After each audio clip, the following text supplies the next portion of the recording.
Hey everybody, it's Aaron and welcome back to the house of Aaron. Welcome back to the house where we talk news, celebrities, and hot topics. I'm super excited to be with you guys on this Monday afternoon. You guys, we have a really good video because I have some juicy information. Miss T.S. Madison did an interview and she's speaking on Real Housewives of Atlanta star Miss Kandi Burruss and kind of breaking down all the drama. And you know, I have my opinion, so we're gonna get into it. Also, we need to kind of recap the latest episode, season 5, episode 3 of Real Housewives of Potomac, because at this point, Gizelle, it's so obvious that you were a part of this whole plotterization to take Miss Monique down, okay? So we're gonna get into it. If you guys like this video, give it a thumbs up. Don't forget to subscribe to the YouTube channel if you haven't already, and let's get straight into the video. Before anything though, okay, I did want to mention congratulations to Miss Cardi B and Megan the Stallion. Two girls really doing their thing. First female rap collab to debut at #1 on Billboard Hot 100. Personally, I was not a fan of, you know, WAP, okay, wet and gushy, you know, worship and praise. But I know that a lot of people were. The video just didn't do it for me. The song didn't do nothing for me. I mean, there's some whores in this house. There's some whores. I mean, that part was cute or whatever.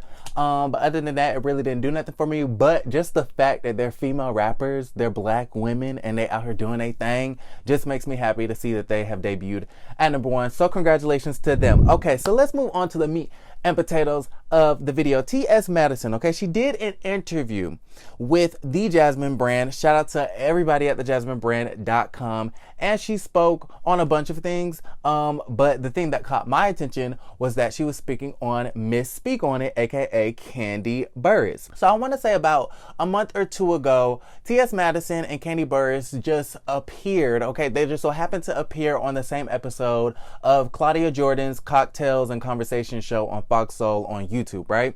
And they kind of had some sort of reconciliation, and they kind of broke down what happened in their, you know, relationship or friendship. Because at one point in time, it got really, really bad when, you know, T.S. Madison and Kaya were doing their show, The Queen's Court, and they used to go in, okay? They used to go in on everybody, but they really went in on Miss Kandi Burruss, like to the point where if I was Kandi, I wouldn't be so friendly, buddy, forgiving.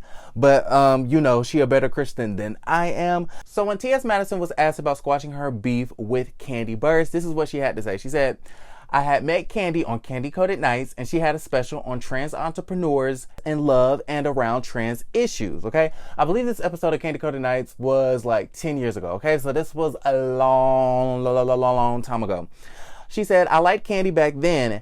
What had happened was that I felt a little shaded when I left the show, Candy Coated Nights. And then when I got with my former co-host, Kaya of the Queen's Court, Kandi was the butt of a lot of our little jokes. I possibly fed into the madness because I had a feeling in my heart about something that had happened instead of just hitting Kandi and messaging her and communicating with her and being like, well, hey, you know what, girl, this is how I felt," okay? So now when T.S. Madison was on Claudia's show explaining why they had fell out or whatever, explaining that, you know, she felt shaded on Candy Coated Nights, it really was not anything significant. Like, it's not like Kandi, you know, called her a name or Kandi disrespected her or Kandi tried her. It was literally something so small, like she was giving the other, you know, guests on the show more attention or, you know, hyping them up more. I don't know what it was, but I do remember that it was very small and very petty. It wasn't enough to start a beef or to drag her on your show with Kaya. With that being said, I feel like in this interview, T.S. Madison is,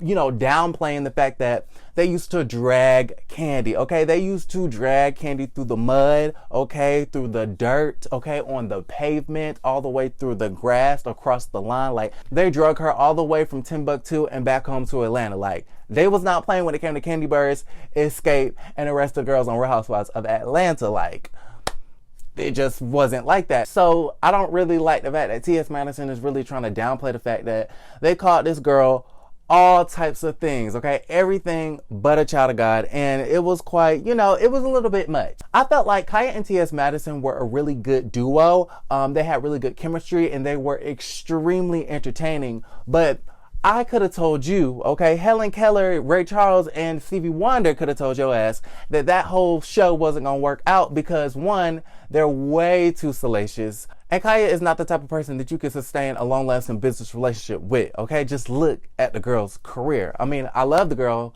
my neck, my back, you know, my coochie and my crack. But at the end of the day, like, y'all did the most. So T.S. Madison went on to say, I'm glad I had the opportunity to be on Claudia's show and squash that in the public because I'm a business person and I might want to do business with Kandi one day. And I don't need to be walking around or her walking around with some type of stifled feeling towards me or vice versa. Okay, she said like, hey girl, hey sister, I'm your sister and we sisters, we fam, what's up? We might want to make some money one day. I was on the Candy Coated Night Show in 2011. That was like 9-10 years ago. And then being with my former co-host on Queen Supreme Court, you know, that kind of all coincided with each other. I feel freed from all that stuff. So I'm good with that, okay? So she's basically reconciled within herself because, you know, her and her former co-host, Miss Kaya, okay, Miss Kaya Waya, Miss Motormouth, you know, they used to drag everybody. And so the thing about it is that, you know, T.S., this is just fake. It's just fake. I just feel like T.S. Madison is being real fake about the whole situation, okay? The faketry of it all. Girl, the only reason why you squashed this beef is not because you felt bad about the things that you said about Kandi or the other people on this show, but it's because you might want to make money one day. You're a businesswoman and y'all might want to team up together to make money. Like, I just feel like that's, sis, why did you admit that? Okay, why did you admit that? I mean, kudos for you for keeping it real, for keeping it a buck. But, you know, at this point, you should have kept it a Virgil. Okay, you should have kept it a Virgil because, girl, like, you're basically saying you only squashed it and you only apologized and you only moved forward with Kandi Burruss, okay, Miss OLG, because you might want to make money with her one day. I just felt like that was lame and it was whack, okay? I love T.S. Madison. I love how she sticks up for the trans community and I love everything that she does for her community. But at the same time, like, girl, you could be a little fake sometimes. And I'm not the one. Y'all know I'm not the one to ever vouch for Kandi, okay? Because Kandi can stick up for herself, her and all her millions, okay? B. Scott be over there on his blog calling her the HBIC and the highest paid housewife. And so she don't need nobody to stick up for her. But at the end of the day, I gotta call out fakeness when I see it. All right, let's move on to the next topic. Okay, last but not least, I'm not gonna stay on this topic too long. Y'all know I really don't be talking about Potomac, okay, Potomac like that. But you guys know that we are on episode 3 of Potomac and I just wanted to break it on down just a little bit. I hope you guys watched it. I've been telling y'all to get into Potomac because y'all, the drama is a mess. Okay, with that being said, y'all, is it just me or does everything that Monique said on that live and Candace on her live, it's all coming to pass, and it is so interesting how you can see it all come together on season 5, because this whole last episode, episode 3, why is Gizelle the only one mentioning the rumors with the trainer?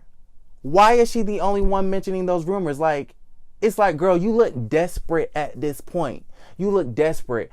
And if you are like kind of in the dark about everything, you've been living under a rock when it comes to Potomac, basically, there is a whole plotterization. There's a whole plot that Gizelle, Charisse, and Monique's former friend that isn't on the show came up with to spread lies saying that Monique had an affair with another man and birthed a baby that is not Monique's husband's, okay? First off, girl, if you know it's a lie, why would you even attempt to spread it on the show? Like, the producers squashed the storyline in season 4, but somehow Gizelle weaved in these rumors that have been going around into her storyline for season 5.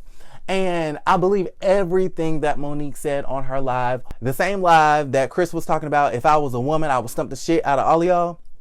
Yeah, that one, okay? I believe it all. I believe everything that Monique said because you can clearly see that Gizelle is so hell-bent on getting these rumors out, telling the world that Monique had an affair with a whole nother man. Like, no one else is saying it in the confessional. Charisse hasn't said anything. Candace hasn't said anything. Karen knew about all of this. Robin knew about all of this, and they have yet to say anything. It's Gizelle in the confessionals that is consistently, she said it about 3 times last night, that, you know, there's rumors going around that Monique had an affair with her trainer, which is probably going to evolve into, you know, Chris is not the father of the child, which we all know is a lie at this point.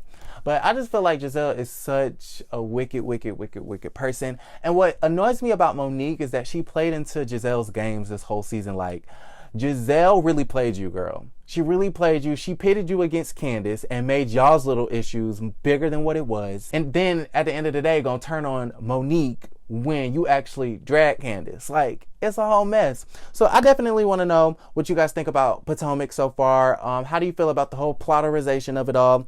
And then I want to know what you guys think about T.S. Madison. Is it just me, or is T.S. Madison fake as hell? Like, girl, you really trying to befriend this woman because you want to make money, not because you feel bad for dragging her. Like, it's just a mess. So let me know what you guys think about everything in the comments. I'm gonna wrap it up right here. I'm actually gonna film another video. We're gonna have some Real Housewives of Atlanta season 13 tea, so stay tuned for that. If you guys like this video, give it a thumbs up. Don't forget to subscribe to the YouTube channel if you haven't already, and I will see you guys later in another video. Love you guys. Don't forget to create a great day. Bye.